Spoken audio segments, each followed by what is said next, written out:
যে ব্যক্তি সম্পদ জমা করে ওয়াদাদা বারবার গুনে গুনে দেখে, এটা বুঝেননি? টাকা 100 বার গনে, ঠিক আছে নি না, দুই একটা কম হইল কিনা। যে ব্যক্তি সম্পদ জমা করে আর বারবার গুনে গুনে দেখে, ওয়াদাদা বারবার গুনে। এই জায়গায় উদ্দেশ্য হলো আখনাস ইবনে শরীক, যদিও যারাই এটা করবে তারাই উদ্দেশ্য। বাকি মুফাসসিরিনে কেরাম লেখছেন আখনাস ইবনে শরীক নামে এক ব্যক্তি খালি এরকম টাকা মানে সম্পদ জমা করতো আর বারবার গণতো যে ঠিক আছে কিনা আমার সম্পদ। ওই যুগে দিনার দিরহাম। এখন মন দিয়ে শোনেন, হালাল সম্পদ কামাই করা, হালাল পদ্ধতিতে কামাই করা, হালাল খাতে ব্যয় করা কোনো সমস্যা নাই। বলেন আমার সাথে, বলেন বেশি সম্পদ হালাল ভাবে কামাই করা, হালাল পথে ব্যয় করা, হালাল খাতে ব্যয় করা কোনো সমস্যা নেই। মনে থাকবে না ইনশাআল্লাহ? সম্পদ যদি বেশিও হয়, সেটা যদি হালাল হয়, পদ্ধতি যদি হালাল হয়, খাত যদি হালাল হয়, সমস্যা নেই। সহিহ বুখারীর বর্ণনা 6427 নম্বর হাদিস। হাদিসটা মন দিয়ে শুনবো। قال رسول الله صلى الله عليه وسلم إن هذا المال حلوة خضرة। নবীজি বলেন এই সম্পদ হুলওয়াতুন খাদিরাতুন। হুলওয়াতুন মানে সুমিষ্ট, খাদিরাতুন মানে হলো সুজলা সুফলা, শস্য শ্যামল। এই কথা বলার পর এক ব্যক্তি, সাহাবীদের মধ্যে এক ব্যক্তি বললেন, হাল ইয়াতিল খায়রু বিশার। হে আল্লাহ রাসূল, কল্যাণ কি কখনো অকল্যাণ নিয়ে আসে? বলেন তো বাংলাটা, কল্যাণ কি কখনো অকল্যাণ নিয়ে আসে? এই কথা বলার পর ফাসাবাতান নবী সাল্লাল্লাহু আলাইহি ওয়াসাল্লাম, নবীজি চুপ হয়ে গেলেন। বলেন তো আপনারা, এক ব্যক্তি প্রশ্ন করলেন, হুজুর কল্যাণ কি কখনো অকল্যাণ নিয়ে আসে? এটা বলার পর নবী কি হয়ে গেলেন? চুপ হয়ে গেলেন। সাহাবীরা বলেন, হাত্তা যানান্না আন্নাহু ইউনজালু আলাইহি। আল্লাহ রাসূল যখন চুপ হলেন, আমরা বুঝতে পারলাম নবীর উপর ওহী নাজিল হচ্ছে। সুবহানাল্লাহ। একটু পরে আমরা দেখলাম জাআলা ইয়ামসাহু আন জাবিনি, আল্লাহ নবী নিজের কপাল থেকে ঘামগুলা মুছতেছে। ওহী আসলে রাসূল ঘামায়া যেতেন, ঘর্মাক্ত হয়ে যেতেন, এরপর ঘাম মুছতেন। তো সাহাবীরা দেখে নবী ঘাম মুছতেছে। প্রথমে সাহাবায়ে কেরাম, ওই যে ব্যক্তি প্রশ্ন করছিল হুজুর কল্যাণ কি অকল্যাণ নিয়ে আসে, তো নবীজির চুপ থাকা আর ওহী নাজিল হওয়া, তো এই কাজটা কেন হলো বলেন তো? এক ব্যক্তি প্রশ্ন করার কারণে। তো সাহাবায়ে কেরাম বলেন, আবু সাঈদ খুদরি বলেন যে আমরা বললাম লাকাদ হামিদনাহু হিনা তালা যালিকা, এই ব্যক্তির কারণে একটা ওহী আল্লাহ আমাদের জন্য পাঠিয়েছেন, তাই আমরা তার প্রশংসা করলাম। আজকে লোকটা প্রশ্ন করার কারণে নবীর উপর ওহী আসছে। সাহাবায়ে কেরাম বলেন যেই লোকটা প্রশ্ন করছে তার প্রশ্ন করার কারণে আমরা খুশি হইলাম, কারণ এই নিয়ে আজকে প্রশ্নের কারণে আল্লাহর পক্ষ থেকে নবী জবাব চাই না, এখন আমাদেরকে জানাবেন। রাসূলুল্লাহ ঘাম মুছতে মুছতে এবার বললেন, ওই লোকটা কোথায়? আইনা সাইল, যে আমার একটু আগে প্রশ্ন করছে, ওই লোক কোথায়? তো তিনি বলেন, হুজুর আসি আমি করছি। তো নবীজি বলেন, লা ইয়াতিল খায়রু ইল্লা বিল খায়র, কল্যাণ সর্বদা কল্যাণই বয়ে আনে। সুবহানাল্লাহ। আলেম ছাড়া অন্যরা বলেন, প্রশ্ন ছিল কি? কল্যাণ। এবার জবাব, কল্যাণ কল্যাণই বয়ে আনে। প্রশ্ন ছিল কল্যাণ কি কখনো অকল্যাণ বয়ে আনে? নবী জবাব দিলেন, ওহী থেকে যাই না, যে কল্যাণ শুধুমাত্র কল্যাণ বয়ে আনে। নামাজ পড়া কল্যাণ না অকল্যাণ? তাহলে এটা বয়ে আনবে কি? হজ করা কল্যাণ না অকল্যাণ? এটা কি বয়ে আনবে? দান করা কল্যাণ না অকল্যাণ? এটা কি বয়ে আনবে? তাহলে কল্যাণ কল্যাণকে বয়ে আনবে। এরপরে রাসূলুল্লাহ সাল্লাল্লাহু আলাইহি সাল্লাম বলেন, ইন্না হাদাল মালা হুলওয়াতুন খাদিরা। দুনিয়ার মধ্যে যত সম্পদ দেখো তোমরা, এই সম্পদ হলো সুমিষ্ট, খাদিরাতুন সবুজ শ্যামল। নবীজি বলেন, ওয়া ইন্না কুল্লামা আমবাতার রাবিউ ইয়াকতুলু হাবাতান আও ইউলিমু ইল্লা আকিলাতাল খাদিরা আকালাত হাত্তা ইদাম তাদ্দাত খাসিরাতাহা ইস্তাকবালাতিশ শামসা ফাজতাররাত ওয়া থালিতাত ওয়া বালাত সুম্মা আদাত ফাআকালাত।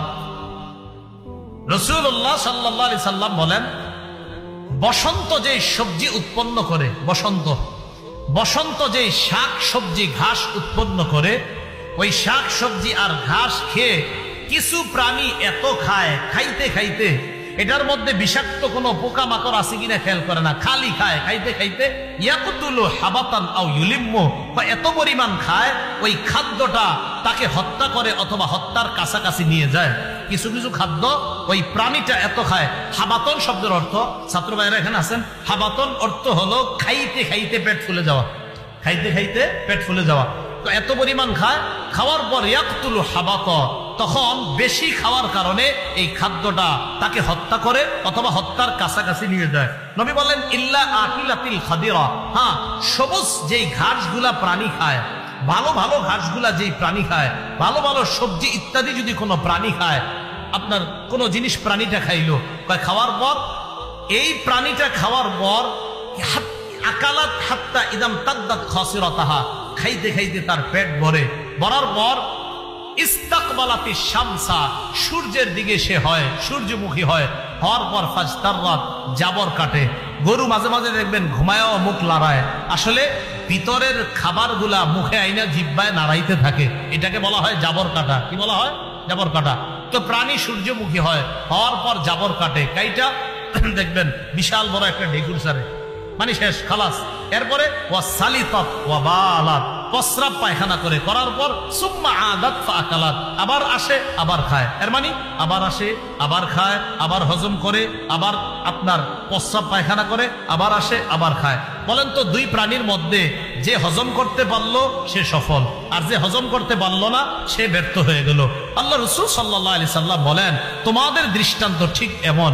নবীজি সাল্লাল্লাহু আলাইহি সাল্লাম বলেন এই যে দুনিয়ার মালের উপমা তোমাদেরকে দিলাম, মান আখাযাহু বিহাক্কিহি ওয়া ওয়াদাআহু ফি হাক্কিহি ফানি'মাল মাউনাতু হিয়া, যেই ব্যক্তি এই সম্পদ সঠিকভাবে আয় করলো আর সঠিক খাতে ব্যয় করলো, এটা কতই না উত্তম ব্যয়। আমি নবী তার এই ব্যয়টাকে উত্তম শ্রেষ্ঠ ব্যয় হিসাবে ঘোষণা করলাম। তাহলে বলেন তো হালাল খাতে, হালাল পন্থায় আয়, হালাল খাতে ব্যয়। তো নবীজি বলেন হালাল ভাবে যে সম্পদ উপার্জন করবে আর হালাল খাতে যে ব্যয় করবে, ফানি'মাল মাউনাতু হিয়া, এটা কতই না চমৎকার খরচ, কতই না উত্তম খরচ। বিপরীতে কি বলে দেখেন, ওয়ামান আখাযাহু বিগাইরি হাক্কিহি, কেউ যদি অন্যায় ভাবে এই সম্পদ গ্রহণ করে সেই ব্যক্তি তার মতো হবে কানা কাল্লাযী ইয়াকুলু ওয়া লা ইয়াশবা, সে তার মতো যে খায় কিন্তু পরিতৃপ্ত হয় না, সে তার মতো যে খায় কিন্তু কি হয় না, পরিতৃপ্ত হয় না। আমাদের মাঝে কিছু মানুষ আছে এমন, আমার সম্পদ হালাল ভাবে আসুক আর হারাম ভাবে আসুক, আসতে থাক, আইলেই হয়, কি এটা হালাল টাকা না হারাম টাকা সমস্যা নাই, আসুক। বলেন তো এই উপার্জন তাকে কি জান্নাতে নিবে না জাহান্নামের দিকে নিবে? ওই প্রাণী যে দেদারসে খাইছে, কোনো কিছু চিন্তা করে নাই, খালি খাইছে, এটার মধ্যে বিষাক্ত কিছু আছে কিনা চিন্তা করে নাই, খাইতে খাইতে এটার দ্বারা তার উপকার হয়েছে না ক্ষতি হয়েছে? তাহলে হালাল হারাম বাদ বিচার করে যদি কেউ না খায় তার কি উপকার হবে না ক্ষতি হবে? আর যেই প্রাণীটা খায়া হজম করতে পারছে তার লাভ হয়েছে না ক্ষতি হয়েছে? হালাল ভাবে যে কামাই করে, হালাল পন্থায় যে ব্যয় করে সে লাভবান হয়ে যায়, সে কেমন যেন এটা হজম করতে পারে এবং হজম করার কারণে সে লাভবান। এই লাভবান দ্বারা উদ্দেশ্য হলো সে আল্লাহর জান্নাতের মেহমান। ভাই কথা বুঝে আসছে? তাহলে আল্লাযী জামাআ মালাও ওয়া আদ্দাদা, যে সম্পদ জমা করে এবং গনে গনে হিসাব করে রাখে। তাহলে বলেন তো হালাল ভাবে বেশি সম্পদ কামাই করা দোষ? হালাল ভাবে বেশি কোটিপতি হওয়া দোষ? তাহলে হালাল ভাবে কোটিপতি হওয়া, হালাল খাতে ব্যয় করা, এটা কোনো দোষের কিছু না। আল্লাহ কথাগুলা বুঝার তৌফিক দান করেন। তাহলে এই মাদ্রাসায় পরামর্শ দিয়ে, দোয়া করে, অর্থ দিয়ে শরীক থাকবেন তো ইনশাআল্লাহ? আমি বলবো না আপনাদেরকে এখন যে হুজুর মোল্লায় দান চাইবো না, খালি আপনারা পরামর্শ দিবেন, দোয়া দিবেন এবং প্রয়োজনে অর্থ দিয়েও সহযোগিতা, প্রয়োজনে যাদের অর্থ আছে অর্থ দিয়ে সহযোগিতা করবেন এবং মাদ্রাসাটা যেন আরো উন্নতি হয়ে দারুল উলুম দেওবন্দের মতো বিশাল একটা প্রতিষ্ঠান হয়, এটা কি চাই না আমরা ইনশাআল্লাহ? আল্লাহ এই প্রতিষ্ঠানকে এমন হিসাবেই যেন কবুল করে নেয়। এরপরে আসেন, ইয়াহসাবু আন্না মালাহু আখলাদা, যে ব্যক্তি সম্পদ জমা করে আর বারবার গনে, সে মনে করে তার সম্পদ তাকে চিরস্থায়ী করবে, তার সম্পদ তাকে চিরস্থায়ী করবে, তার সম্পদ তাকে অনেক দিন বাঁচিয়ে রাখবে, এটা সে মনে করে। আখলাদা, তাকে চিরস্থায়ী করবে, সে আর কোনোদিন মরবে না। আপনাদের এলাকায় লাখপতি কোটিপতি হওয়ার পর মারা গেছে এরকম একজন মানুষও নাই। চিরস্থায়ী করছে? করেন, ইয়াহসাবু, সে মনে করে, আন্না মালাহু আখলাদা, আমার সম্পদ আমাকে চির অমর করে রাখবে, স্মরণীয় করে রাখবে, আমি মরবো না, আমাকে চিরস্থায়ী করবে, আমি অনেক দিন পর্যন্ত বাঁচতে থাকবো। এটা মিথ্যা কথা। বাঁচবেন কতদিন জানে আল্লাহ। এরপরে আল্লাহ বলেন, কাল্লাহ, হারাম পথে যে সম্পদ কামাই করে, জমা করে আর বারবার গনে, কখনো এই সম্পদ তাকে চিরস্থায়ী করবে না। কি করবে তাহলে? লায়ুমবাযান্না ফিল হুতামা, তাকে নিক্ষেপ করা হবে হুতামার মধ্যে। বলেন হুতামা। আলেম ছাড়া অন্যরা জানেননি হুতামা কারে কয়? জানেন? আরে আপনারা জানেন? আল্লাহ বলে দিছে, ওমা আদরাকা মাল হুতামা, নবী আপনি জানেন হুতামা কারে কয়? আল্লাহ বলতেছে, নবী আপনি জানেন হুতামা কাকে বলে? তাহলে যে ব্যক্তি হারাম পন্থায় সম্পদ জমা করবে আর বারবার গণবে, সে মনে করে আমাকে চিরস্থায়ী করবে, আখলাদা, আমাকে চিরস্থায়ী করবে এই সম্পদ। আল্লাহ বলে কাল্লা, কখনো না, লায়ুমবাযান্না ফিল হুতামা, তাকে হুতামায় নিক্ষেপ করা হবে। আল্লাহ বলে, হাবিব আপনি কি জানেন হুতামা কি? এবার আল্লাহ জবাব দেয়, নারুল্লাহিল মুকাদা, হুতামা হলো আল্লাহর প্রজ্বলিত আগুন। বলেন নাউজুবিল্লাহ। তো সূরা হুমাজার মধ্যে হুমাজাহ এই শব্দটা নিয়ে আলোচনা আছে। ওই হুমাজা শব্দের প্রতি লক্ষ্য রেখে এই সূরার নামকরণ করা হয়েছে সূরাতুল হুমাজাহ। আল্লাহ বলেন, ওয়াইলুল লিকুল্লি হুমাজাতিল লুমাজাহ। ওয়াইলুন শব্দের অর্থ দুর্ভোগ, ওয়াইলুন শব্দের অর্থ আযাব, ওয়াইলুন শব্দের অর্থ কঠিন শাস্তি। ওয়াইলুন হাদিসের মধ্যেও পাওয়া যায়। রাসূলুল্লাহ সাল্লাল্লাহু আলাইহি সাল্লাম বলেন, ওয়াইলুল লিল আকাবি মিনান নার। ওযুর মধ্যে পায়ের যে অংশ ধোয়ার কথা, পায়ের গোড়ালি ধৌত না করার কারণে যে অংশ শুষ্ক থেকে যায়, একটা ঘটনাকে কেন্দ্র করে রাসূলুল্লাহ সাল্লাল্লাহু আলাইহি সাল্লাম বলেছিলেন, ওই শুকনা অঙ্গগুলা ওয়াইলুন, জাহান্নামের শাস্তি ওই অঙ্গগুলার জন্য যেগুলা শুষ্ক রয়েছে, যাদের ওযু হয় নাই। তো হাদিসের মধ্যেও ওয়াইলুন এই শব্দটা পাওয়া যায়। আল্লাহ বলেন, পশ্চাতে যারা মানুষের দোষ বলে বেড়ায়, পিছনে যারা দোষ বলে বেড়ায়, সামনে যারা দোষ বলে, তাদের জন্য ধ্বংস, তাদের জন্য দুর্ভোগ। ওয়াইলুন, দুর্ভোগ, লিকুল্লি, প্রত্যেক ওই ব্যক্তির জন্য, হুমাজা, লুমাজা, যে ব্যক্তির সামনে দোষ বলে, পিছনে দোষ বলে, প্রত্যেক ওই ব্যক্তির জন্য ধ্বংস। এখানে উদ্দেশ্য হলো আপনার গীবত, শেকায়েত, চুগলখুরি যারা করে, কি গীবত, শেকায়েত, চুগলখুরি যারা করে, তাদের জন্য দুর্ভোগ, তাদের জন্য শাস্তি। গীবত যারা মানুষের পরনিন্দা করে, আড়ালে দোষ বলে বেড়ায়, অনুপস্থিতিতে আরেকজনের দোষ বলে, এখানে লোকটা নাই, তার দোষ আপনাদের কাছে আমি বলা, এটা ভয়ঙ্কর অপরাধ। এই অপরাধকে কোরআনে আল্লাহ পাক রব্বুল আলামিন মরা ভাইয়ের গোশত খাওয়ার সাথে তুলনা করেছেন। সূরা হুজুরাতের 12 নম্বর আয়াতে আল্লাহ বলেন, ওয়ালা ইয়াগতাব বা'দুকুম বা'দা, তোমাদের একজন আরেকজনের গীবত যেন না করে। আইয়ুহিব্বু আহাদুকুম আইয়াকুলা লাহমা আখিহি মাইতা, তোমাদের কেউ কি এটা পছন্দ করে যে সে তার মৃত ভাইয়ের গোশত ভক্ষণ করবে? এটা কেউ পছন্দ করেন? আল্লাহ বলে, ফাকারিহতুমু, এটা তো তোমরা অপছন্দ করেই থাকো। মরা ভাইয়ের গোশত খাওয়া এটা সবাই অপছন্দ করো। আচ্ছা, আপনারা কি মরা ভাইয়ের গোশত খাওয়া পছন্দ করেন? কিন্তু গীবত যদি করেন, আরেক দিক দিয়ে যদি বলেন, হুজুর আমি মরা ভাইয়ের গোশত খাওয়া পছন্দ করি না, অন্য দিক দিয়ে আপনি গীবত করেন। এই যে মুখে বলছেন আমি মরা ভাইয়ের গোশত খাবো না, খাই না, খাইতে চাই না, আমি পছন্দ করি না, অন্যদিকে আবার গীবত বলছেন, এই গীবত করা মানেই হলো মরা ভাইয়ের গোশত খাওয়া। বলেন তো, গীবত করা মানে মরা ভাইয়ের? পরে আল্লাহ বলেন, ওয়াত্তাকুল্লাহ, আল্লাহকে ভয় করো, ইন্নাল্লাহা তাওয়াবুর রহিম, আল্লাহ তওবা কবুলকারী, আল্লাহ দয়ালু। আল্লাহ গীবত থেকে আমাদেরকে বেঁচে থাকার তৌফিক দান করেন। গীবতের পরিভাষা জানবো আমরা। 7টি কথা গীবতের পরিভাষা হিসাবে নিতে পারি, যেগুলার মূল উদ্দেশ্য হয় পরনিন্দা করা, দুশ্চর্চা করা। এমন কয়টি শব্দ জানবো আমরা? 7টি। 1 নাম্বার গীবত অর্থ পরনিন্দা করা। 2 নাম্বার ইফকুন, হামজা ফা কাফ, ইফকুন মানে হলো মিথ্যা রটনা করা। কি রটনা করা? মিথ্যা প্রচার করা। এটা আল্লাহ আম্মাজান আয়েশা সিদ্দিকা রাদিয়াল্লাহু তাআলা আনহার ব্যাপারে সূরা নূরের মধ্যে বলেছেন, ইফকুম মুবিন। আয়েশা রাদিয়াল্লাহু তাআলা আনহার ব্যাপারে মুনাফিকরা যে অভিযোগটা ছড়িয়েছে, এটাকে আল্লাহ বলেছেন স্পষ্ট মিথ্যাচার, স্পষ্ট মিথ্যা রটনা, স্পষ্ট মিথ্যা প্রচার। তাহলে 1 নাম্বার শব্দ শিখলাম গীবত, পরনিন্দা। 2 নাম্বার শিখলাম ইফকুন, মিথ্যা রটনা করা। 3 নাম্বার বুহতান। বলেন কি?